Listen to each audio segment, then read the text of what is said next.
ये जो क्वेश्चन है कि find the value of K for infinite solution, इसमें जो के का दो वैल्यूज़ आते हैं क्वाड्रेटिक बन के, उसमें बड़ी एक मज़ेदार कॉन्सेप्ट होता है। उस मज़ेदार कॉन्सेप्ट को आपको समझना चाहिए, ठीक ना। कि कभी कभी के का जो दो वैल्यूज़ आता है इनफाइनाइट सॉल्यूशन के लिए, उसमें एक ही वैल्यू लिया जाता है, एक वैल्यू रिजेक्ट किया जाता है, नहीं लिया जाता है। उसका क्या कारण है? तो इस क्वेश्चन को पहले बनाते हैं, फिर आपको समझाएंगे। क्या है क्वेश्चन? हमको के का वैल्यू फॉर इनफाइनाइट सॉल्यूशन के लिए सॉल्व करना है। तो पहले आप कंडीशन याद करें कि फॉर इनफाइनाइट सॉल्यूशन कंडीशन क्या होता है। तो फॉर इनफाइनाइट सॉल्यूशन जो है a1/a2 बराबर b1/b2 और बराबर c1/c2 होना चाहिए। तो a1/a2 क्या है? k-1, यहाँ पे k+1 इज इक्वल टू, यहाँ पे आपका -1 माना जाएगा और यहाँ आपका 1 - k, और यहाँ पे आपका 5 है और यहाँ पे आपका 3k+1। एक और बात बता दें कि जब a1/a2 लिखते हैं b1/b2 और c1/c2, तो इस बात का ज़रूर ध्यान देते हैं कि या तो कांस्टेंट टर्म दोनों RHS में हो, माने इसका भी कांस्टेंट टर्म RHS में, इसका भी कांस्टेंट RHS में। कभी कभी क्या होगा कि कुछ क्वेश्चन ऐसे भी मिलेंगे कि एक का कांस्टेंट टर्म LHS में होगा, एक का कांस्टेंट टर्म RHS में होगा, तब ये c1/c2 फार्मूला मत लगाइएगा। पहले उसको RHS से LHS में खींच लीजिएगा। जैसे +5 है तो LHS में खींच के -5 कर लेंगे, और न तो दोनों को RHS में भेज दीजिएगा, दोनों कांस्टेंट को। x वाला y वाला तो एक साथ रहेगा ही। तो x के कोफिशिएंट के रेशियो को a1/a2 बोलते हैं, y के कोफिशिएंट के रेशियो को b1/b2 बोलते हैं। वो तो समझते ही हैं। अब आपके पास 3 इक्वेशन आ गया, तो तीनों इक्वेशन को आपको सॉल्व करना पड़ेगा, है ना। तो सबसे पहले हम लिखेंगे सॉल्व 1 और 2। सॉल्व 1 और 2, क्योंकि तीनों ही बराबर होना चाहिए। आप जानते हैं इनफाइनाइट सॉल्यूशन में अगर तीनों में से तीनों बराबर नहीं हुआ तो इनफाइनाइट सॉल्यूशन नहीं होगा। मतलब इनफाइनाइट सॉल्यूशन के लिए कंडीशन है कि तीनों मस्ट बी इक्वल। कोई भी एक बराबर नहीं हुआ तो इनफाइनाइट सॉल्यूशन नहीं मिलेगा। तो इसीलिए आप तीनों को सॉल्व करें। पहले 1 2 को सॉल्व करें। तो सॉल्व 1 और 2, 1 और 2। तो 1 और 2 को सॉल्व करेंगे तो यहाँ k-1 मिला, यहाँ k+1 मिला, और इधर -1 मिला और 1 - k मिला। क्रॉस मल्टीप्लाई करते हैं, इसका गुना इसमें करेंगे हम, तो हमारे पास ब्रैकेट लगाना पड़ेगा हमें। या एक काम करते हैं ना, इस माइनस को यहाँ डाल के फ्लिप कर लेते हैं इसको। क्या नहीं बात समझे? बात समझे कि नहीं समझे? यहाँ जो माइनस है उसको यहाँ पे भेजेंगे तो ये फ्लिप हो जाएगा कि नहीं? k प्लस में हो जाएगा और 1 माइनस में हो जाएगा। अब गुना करते हैं क्रॉस, तो ये k-1 का होल स्क्वायर बनेगा, और RHS में जब हम गुना करेंगे तो ये k+1 बनेगा। अब इसके होल स्क्वायर को आप ब्रेक करो तो a² + b² और -2ab, तो 2 × k × 1, और ये k+1। अब ये हो गया तुम्हारा k², फिर -2k + 1, इसको LHS में खींचो, -k - 1 बराबर 0। तो यहाँ से आया k² माइनस का k होगा या माइनस का 3k होगा ना, 2k और k। अब +1 - 1 ख़त्म। तो यहाँ से k का दो वैल्यू आएगा, k कॉमन ले लो आप, तो k - 3। अब यहाँ से कुछ बच्चा क्या करता है ना, k को 0 के उधर भेज देता है। नहीं भेज सकते हैं वेरिएबल्स को k के उधर, क्योंकि k 0 भी हो सकता है ना, और 0 से हम किसी नंबर को डिवाइड नहीं कर सकते हैं। तो जब उधर भेजा जाता है तो वो 0 से डिवाइड करना बोला जाता है। तो आप यहाँ से कह सकते हो कि इसको 0 लाने के लिए अगर k 0 हो जाए तो भी ये 0 हो जाएगा, और k - 3 भी अगर 0 हो जाए तो भी 0 हो जाएगा। तो यहाँ से दो वैल्यू निकल के आया आपका, k बराबर 0 एंड k बराबर 3। अब यही आंसर नहीं लिख देंगे। कुछ लोग को लगता है कि अब k का वैल्यू आ गया, वो सेटिस्फाइड हो गए ना।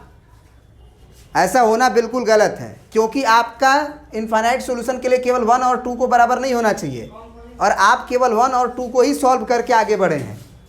1 और 2 को ही सॉल्व किए हैं, आप 2 और 3 को भी सॉल्व करें। तो सॉल्व 2 एंड 3।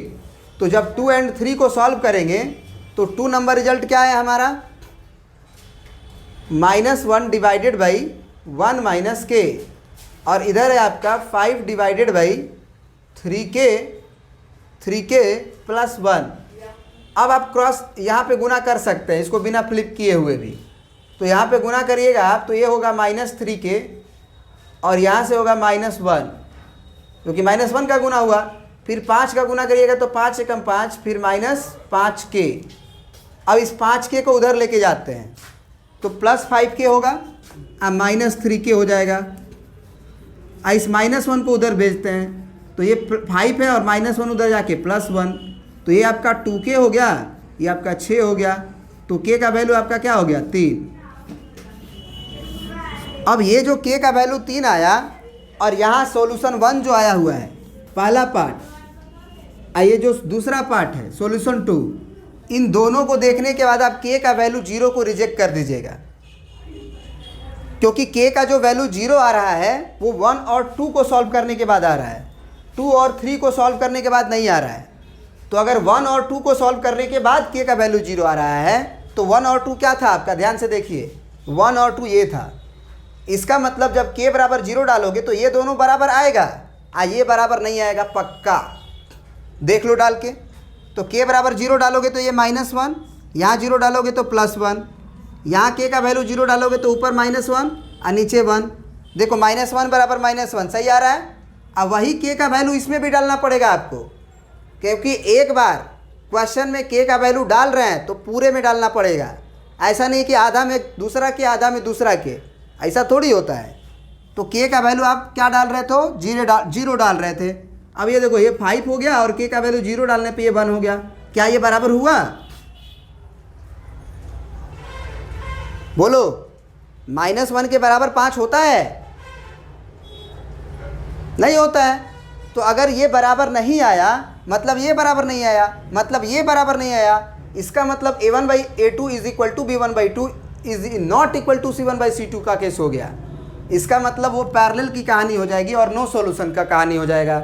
जबकि क्वेश्चन हमको बोला है कि इनफाइनाइट सॉल्यूशन के लिए k का वैल्यू बताइए, तो हम क्या कहेंगे कि k का वैल्यू तो हम नहीं लेंगे, क्योंकि k का वैल्यू के लिए हम देख चुके हैं केवल पहला दूसरा बराबर आ रहा है, दूसरा तीसरा के लिए नहीं आ रहा बराबर।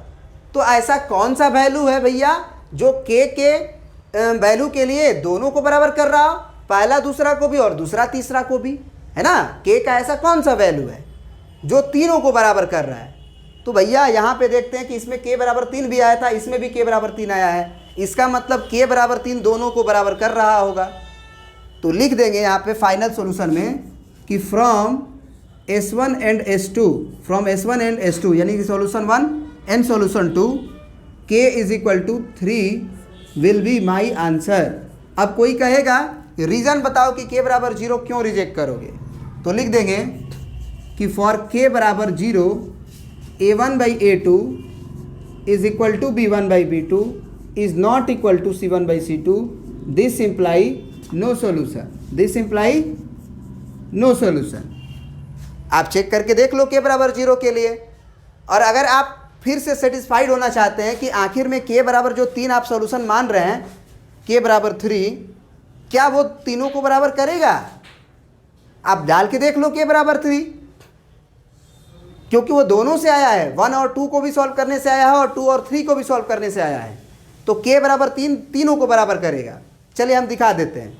अगर k का वैल्यू 3 डालोगे, k का वैल्यू क्या डालना है आपको, 3 डालना है, तो 3 में से 1 घटा 2, यहाँ देखो 3 और 1 4, फिर यहाँ पे देखो ये है आपका -1 और डिवाइडेड बाई k का वैल्यू 3 डाल रहे हो, तो 3 डालोगे तो -3 हो जाएगा, तो 1 - 3 क्या आ जाएगा जी, -2।